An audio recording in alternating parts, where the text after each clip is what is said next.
Il est presque impossible de manipuler quelqu'un qui n'a plus de peur.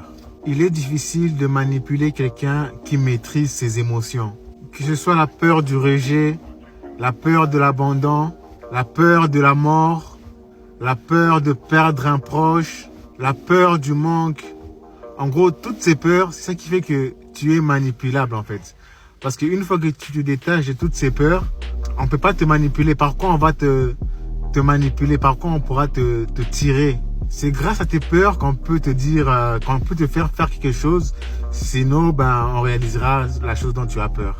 Voilà pourquoi les religions, par exemple, utilisent beaucoup la peur de l'enfer pour justement maintenir les gens dans le droit chemin. Les politiciens nous bassinent avec des images de peur dans les médias, justement pour nous maintenir contrôlés, sous contrôle.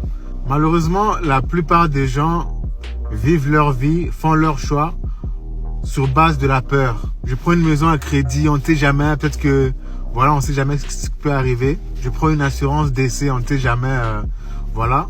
On s'encombre de plein de choses inutiles à la maison, juste par peur de un jour pouvoir manquer ou quoi que ce soit. Mais une fois que tu réussis à dépasser tes peurs, une fois que tu réussis à maîtriser tes émotions, eh bien, crois-moi que tu deviens une personne très dangereuse parce qu'on ne sait plus te manipuler, tout simplement. Voilà pourquoi on est constamment empoisonné via la nourriture, via les informations, les images qu'on regarde, via les films et tout ça, justement pour nous maintenir dans des vibrations de peur. Car plus tu es dans la peur, plus tu es maîtrisable.